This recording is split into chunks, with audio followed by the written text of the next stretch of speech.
दोस्तों, स्वागत है आपका आज की बेहद बड़ी और महत्वपूर्ण खबरों में। आज हम आपको लॉकडाउन 5 व देश भर से जुड़ी तमाम खबरों को बताने वाले हैं। दोस्तों, अनलॉक 1 को खत्म होने में अब कुछ ही दिन बचे हैं। उसके बाद अनलॉक 2 की भी शुरुआत हो जाएगी। चलिए इसी के साथ बढ़ते हैं आज की बड़ी खबरों की तरफ, जहां दुनिया भर से कुछ बड़ी और महत्वपूर्ण खबरें निकल कर आ रही हैं, जिन्हें जानना आपके लिए बेहद जरूरी है। चलिए जानते हैं आज की हेडलाइंस, जहां आगे आप देखेंगे। बड़ी खबर, इस राज्य में 31 जुलाई तक बढ़ाया गया लॉकडाउन, जानिए नए नियम। साथ ही साथ सामने आए कोरोना के 3 नए लक्षण, बार बार उबकाई आने पर भी अब करवाएं टेस्ट, जानिए पूरी खबर। साथ ही आगे देखेंगे, लाडली योजना के तहत खाते में मिलेंगे 36,000 रुपए। सरकार ने फॉर्म भरने की तारीख 2 महीने बढ़ाई, जानिए कैसे करें आवेदन। साथ ही देखेंगे, कब आएगी कोरोना की वैक्सीन, कहां तक पहुंचा ट्रायल। जानने के लिए बने रहिए वीडियो में हमारे साथ अंत तक। लेकिन उससे पहले इस वीडियो को आपके लिए बनाने में मुझे बहुत मेहनत लगी है, तो मेरी इस मेहनत के लिए इस वीडियो पर एक लाइक जरूर करिएगा।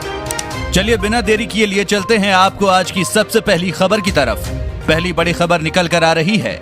बड़ी खबर, इस राज्य में 31 जुलाई तक बढ़ाया गया लॉकडाउन, जानिए नए नियम। दोस्तों, आपको बता दें, महाराष्ट्र में कोरोना वायरस की खतरनाक स्थिति को देखते हुए प्रदेश सरकार ने 31 जुलाई तक लॉकडाउन को बढ़ाने का फैसला लिया है। समूचे महाराष्ट्र, खासकर मुंबई और पुणे में कोरोना वायरस के संक्रमण में तेजी देखी जा रही है। संक्रमण पर रोक लगाई जा सके, इसके लिए सरकार ने प्रदेश में लॉकडाउन की मियाद बढ़ाने का फैसला लिया है। आपको बता दें, लॉकडाउन के दौरान राज्य में जरूरी दुकानें खुली रहेंगी। मिशन बिगिन अगेन के तहत सरकार की तरफ से जारी दिशा निर्देश के अनुसार मुंबई और उसके आसपास के इलाकों में गैर आवश्यक गतिविधियां प्रतिबंधित होनी चाहिए। इसके साथ साथ बाजारों में ऑड इवन की मौजूदा व्यवस्था भी बरकरार रहेगी। इसके साथ लॉकडाउन में छूट की भी पुरानी ही व्यवस्था लागू रहेगी। आदेश के अनुसार सीमित लोगों के साथ ही दफ्तर खुलेंगे। इस दौरान सभी आवश्यक दुकानें, जरूरी और गैर जरूरी वस्तुओं के लिए ई-कॉमर्स गतिविधि, सभी औद्योगिक इकाइयां जो अभी फिलहाल चालू हैं, और खाने की होम डिलीवरी की इजाजत होगी। इसके साथ साथ सभी सरकारी कार्यालयों में 15% क्षमता के साथ काम करने की इजाजत होगी। मुंबई महानगर क्षेत्र के सभी निजी कार्यालय 10% स्टाफ के साथ काम कर सकते हैं। यात्रीगण कृपया ध्यान दें, अगले महीने से चलेंगी कुछ और स्पेशल ट्रेनें। जैसा कि दोस्तों आपको बता दें, कोरोना काल में रेल सेवा बिल्कुल ठहर सी गई है। इसके अलावा भारतीय रेलवे ने 22 मार्च से बंद सभी नियमित ट्रेनों को 12 अगस्त तक के लिए रद्द कर दिया है। यानी अब लगभग आधे अगस्त तक नियमित ट्रेनों के चलने की संभावना नहीं है। हालांकि इसी बीच रेलवे ने ये संकेत भी दिए हैं कि समीक्षा के बाद जुलाई में कुछ और स्पेशल ट्रेनें चलाई जा सकती हैं। इससे पहले 12 मई से 15 जोड़ी स्पेशल राजधानी और 1 जून से 100 जोड़ी स्पेशल ट्रेनें पटरी पर लौट चुकी हैं। माना जा रहा है कि जुलाई से कुछ और स्पेशल ट्रेन चलने लगेंगी। इसे लेकर देश भर के अलग अलग जोन ने स्पेशल ट्रेनों की लिस्ट भी तैयार की है। कब आएगी कोरोना की वैक्सीन, कहां तक पहुंचा ट्रायल, जानिए। जैसा कि आपको बता दें, कोरोना वायरस से इस समय पूरी दुनिया लड़ रही है और कई देशों के वैज्ञानिक और विशेषज्ञ वैक्सीन की खोज में जुटे हुए हैं। हालांकि अब तक इसमें कोई सफलता नहीं मिली है। अगर साल के अंत तक भी टीका खोजने में सफलता मिलती है, तो ये संभवतः दुनिया में पहला ऐसा टीका होगा जो इतने कम समय में विकसित होगा। आपको बता दें, ऑक्सफोर्ड यूनिवर्सिटी एस्ट्राजेनेका की वैक्सीन के अंतिम ट्रायल में पहुंचने की खबरों ने इस जानलेवा महामारी के खिलाफ वैक्सीन आने की उम्मीदों को पहले के मुकाबले काफी बढ़ा दिया है। वर्तमान में दुनिया भर में लगभग 140 टीके परीक्षण के विभिन्न चरणों में हैं। इन सभी का एक ही लक्ष्य है, कोरोना वायरस को हराकर इस महामारी पर विजय पाना। विश्व स्वास्थ्य संगठन के अनुसार 16 ग्रुप और कंपनियों ने टीके के अंतिम चरण के परीक्षणों में प्रवेश किया है। इनमें से 5 का चीन में, 3 का यूएस में, 2 का यूके और 1 का ऑस्ट्रेलिया, जर्मनी और रूस में अध्ययन किया जा रहा है। साथ ही दोस्तों, लाडली योजना के तहत खाते में मिलेंगे 36,000 रुपए। सरकार ने फॉर्म भरने की तारीख 2 महीने बढ़ाई। दोस्तों, आपको बता दें, दिल्ली सरकार ने कोरोना वायरस महामारी के चलते लाडली योजना, विधवाओं की बेटियों एवं अनाथ लड़कियों की शादी के लिए मुहैया कराई जाने वाली वित्तीय मदद का लाभ लेने के लिए फॉर्म भरने की तारीख बढ़ा दी है। महिला एवं बाल विकास विभाग द्वारा 26 जून को जारी आदेश में कहा गया कि दोनों योजनाओं में आवेदन जमा करने की तारीख 31 अगस्त तक बढ़ा दी गई है। आपको बता दें, लाडली योजना में बच्चियों के जन्म और पढ़ाई के विभिन्न चरणों में सरकार उनके बैंक खाते में रकम जमा करती है, जो बच्ची के 18 साल के होने के बाद उनकी जरूरत के हिसाब से निकाली जा सकती है। लड़कियों के साथ भेदभाव खत्म करने के उद्देश्य से दिल्ली सरकार ने साल 2008 से ही लाडली स्कीम शुरू की थी। लाडली स्कीम के तहत बच्चियों को कुल 35,000 से 36,000 रुपए की सरकारी मदद चरणबद्ध तरीके से मिलती है। बच्ची के 18 साल का होने, 10वीं की परीक्षा पास कर लेने या 12वीं कक्षा में एडमिशन के वक्त इस रकम को निकाला जा सकता है। 18 साल का होने तक उसके बैंक अकाउंट में जमा रकम का प्रबंधन SBI लाइफ इंश्योरेंस कंपनी करती है। दोस्तों, इस चैनल पर हम आपको देश और दुनिया भर की सभी ताजा खबरों से सबसे पहले अपडेट करवाते हैं। अगर आप भी चाहते हैं कि दुनिया भर की खबरें आपके पास सबसे पहले पहुंचे, तो चैनल को बिना भूले नीचे दिए गए लाल बटन को दबाकर सब्सक्राइब जरूर कर दें और बेल आइकन को भी जरूर दबाएं। भारत में मॉनसून बढ़ाएगा टिड्डियों का खतरा, अंडे देने किए शुरू। दोस्तों, आपको बता दें, टिड्डियों का खतरा अभी टला नहीं है। जल्द ही मॉनसून की हवाओं के साथ टिड्डियों की संख्या भी बढ़ सकती है। बीकानेर में टिड्डियों ने अंडे देना भी शुरू कर दिए हैं। ऐसे में अगर इन्हें कंट्रोल नहीं किया जाता तो टिड्डियों की संख्या काफी अधिक बढ़ सकती है। FAO की ताजा चेतावनी के अनुसार टिड्डियों के कुछ अडल्ट ग्रुप इस समय राजस्थान के पश्चिमी जयपुर में मौजूद हैं। इसके अलावा पश्चिमी उत्तर प्रदेश में भी ये बढ़ रहा है। मध्य प्रदेश और उत्तर प्रदेश के कुछ हिस्सों में भी टिड्डियों के झुंड मौजूद है। चेतावनी जारी की गई है कि हॉर्न ऑफ अफ्रीका की तरफ से जुलाई के पहले हफ्ते में टिड्डियों के हमले दक्षिणी पश्चिमी मानसूनी हवाओं के साथ दिल्ली NCR में भी पहुंच सकते हैं। टिड्डियों ने जैसे ही अंडे देना शुरू किए, उनसे टिड्डियां निकलना शुरू हो जाएंगी। उस समय इन्हें स्प्रे से कंट्रोल किया जा सकता है। अभी तक बीकानेर में कुछ जगहों पर टिड्डियों की ब्रीडिंग देखी गई है। FAO ने भी भारत समेत पाकिस्तान, साउथ सूडान आदि देशों के लिए अगले 4 हफ्ते का अलर्ट जारी किया है। टिड्डी चेतावनी संगठन के अनुसार हॉर्न ऑफ अफ्रीका में टिड्डियों की कई ब्रीडिंग साइकिल होते हैं। भारत चीन के बीच कोर कमांडर लेवल की मीटिंग, इन मुद्दों को उठाएगा भारत। दोस्तों, आपको बता दें, भारत और चीन के बीच पूर्वी लद्दाख की गलवान घाटी में जारी तनाव के बीच दोनों देशों में कोर कमांडर लेवल की मीटिंग बुधवार को सुबह 10:30 बजे चुशूल के सामने मोल्डो में होगी। इस मीटिंग में भारतीय सेना की 14 कोर के commander lieutenant general Harinder Singh होंगे, तो वहीं दूसरी तरफ चीन के साउथ शिनजियांग मिलिट्री कमांड के मेजर जनरल लियू लिन होंगे। आपको बता दें, मीटिंग में एक बार फिर स्टेटस को बरकरार रखने, पैंगोंग त्सो में अपनी स्थिति पर चीन को वापस जाने और चुमार, डेमचौक, डेमसांग, गलवान, गोगरा, दौलत बेग, ओल्डी पर बातचीत होगी। भारतीय सेना की तरफ से कुल मिला के 12 सदस्यों का डेलीगेशन होगा।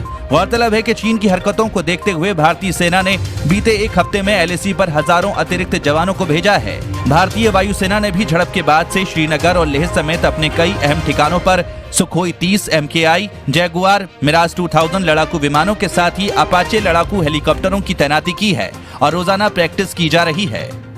जिसके लिए चीन पर थे निर्भर, अब उसका भारत करेगा निर्यात, सरकार की हरी झंडी। जैसा कि आपको पता है, कोरोना संकट की वजह से स्थितियों ने ऐसी करवट ली है कि भारत को अपनी ताकत का एहसास हो गया है। दरअसल जिन चीजों के लिए भारत हमेशा पूरी तरह से चीन समेत दूसरे देशों पर निर्भर था, आज उसी फील्ड में भारत ने अपना सिक्का जमा दिया है। अब भारत दुनिया भर में सप्लाई के लिए तैयार है और सरकार ने भी हरी झंडी दिखा दी है। दरअसल कोरोना वायरस के फैलने से पहले भारत PPE किट की सप्लाई के लिए विदेशों की तरफ देख रहा था, क्योंकि भारत में मार्च से पहले क्लास 3 लेवल PPE किट नहीं बनती थी। प्रधानमंत्री नरेंद्र मोदी के आत्मनिर्भर भारत के संकल्प को सबसे पहले इस इंडस्ट्री ने साकार कर दिया है। PM मोदी के आह्वान पर देश की बहुत सारी कंपनियों ने PPE किट बनानी शुरू कर दी।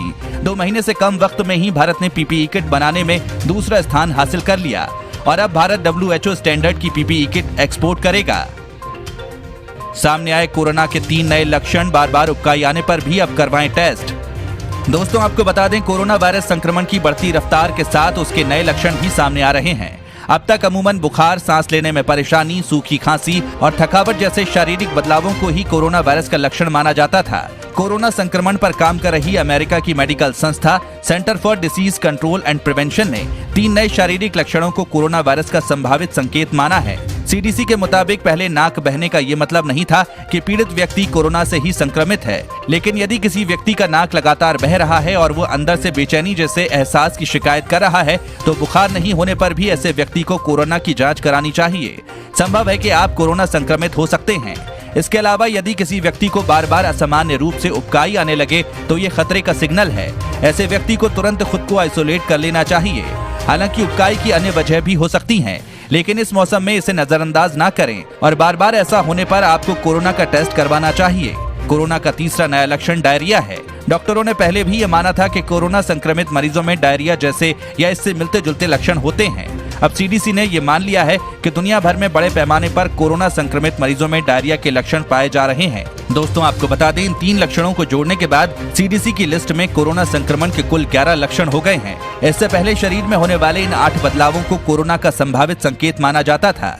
ये 8 लक्षण थे: बुखार और अधिक ठंड लगना, कफ, सांस लेने में तकलीफ, थकान, शरीर में दर्द, सिर दर्द, स्वाद नहीं मिलना, गले में दर्द और खराश जैसे लक्षण होते हैं।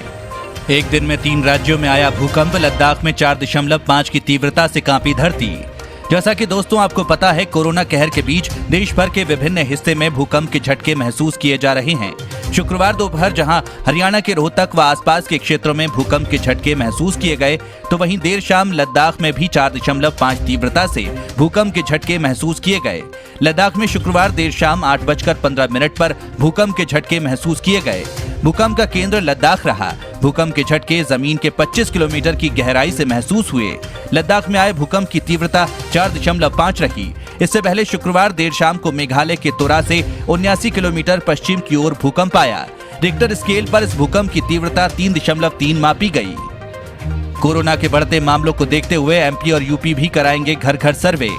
जैसा कि दोस्तों आपको पता है, देश में कोरोना वायरस के मामलों की रफ्तार काफी तेज हो गई है। रविवार को करीब 20,000 नए मामले आने के साथ ही भारत में कोविड-19 से संक्रमित लोगों की संख्या 5.28 लाख हो गई है। ये लगातार 5वां दिन है जब कोरोना वायरस से संक्रमित लोगों की संख्या 15,000 से अधिक पहुंची है। वहीं मृतकों की संख्या 16,095 हो गई है। कोरोना वायरस के बढ़ते मामलों को देखते हुए मध्य प्रदेश और उत्तर प्रदेश ने भी घर घर सर्वेक्षण कराने की घोषणा की है। सदी की सबसे बड़ी महामारी कोरोना वायरस की चपेट में 1 करोड़ लोग, 5 लाख की मौत। जैसा कि आपको पता है, पिछले साल नवंबर से शुरू हुई कोरोना वायरस की महामारी ने दुनिया के लगभग हर कोने को अपनी चपेट में ले लिया है। अब करीब 6 महीने बाद ये घातक वायरस के अटैक सदी की सबसे बड़ी महामारी बनकर खड़ा हो गया है। पूरी दुनिया में कोरोना वायरस ने 1 करोड़ लोगों को अपना शिकार बना लिया है। अमेरिका की जॉन हॉपकिंस यूनिवर्सिटी के डेटा के मुताबिक रविवार 28 जून को ये काला दिन रहा जब पॉजिटिव मामलों की कुल संख्या 1,15,900 पार कर गई। अब तक वायरस ने 5 लाख से ज्यादा लोगों की जान ले ली है। कोरोना इन्फेक्शन की चपेट में कुल संख्या का 1/4, सबसे ज्यादा 25 लाख लोग अमेरिका में आए हैं। इसके बाद 13 लाख लोग ब्राजील, 6,33,000 रूस, 5,48,000 भारत और 3,11,000 ब्रिटेन में कोरोना पॉजिटिव लोग हैं। राजनेताओं के सलाहकार ब्रिटेन के लीडिंग वैज्ञानिक सर जेरेमी फरार का कहना है कि ये भयावह आंकड़े भी दरअसल असलियत से बहुत कम है। दोस्तों, आपको हमारी वीडियो कैसी लगी हमें कमेंट करके जरूर बताएं। दोस्तों, इस वीडियो को बनाने में हमें बहुत मेहनत लगा है। हमारी इस मेहनत के लिए इस वीडियो को अपने सभी दोस्तों रिश्तेदारों के साथ शेयर जरूर करें।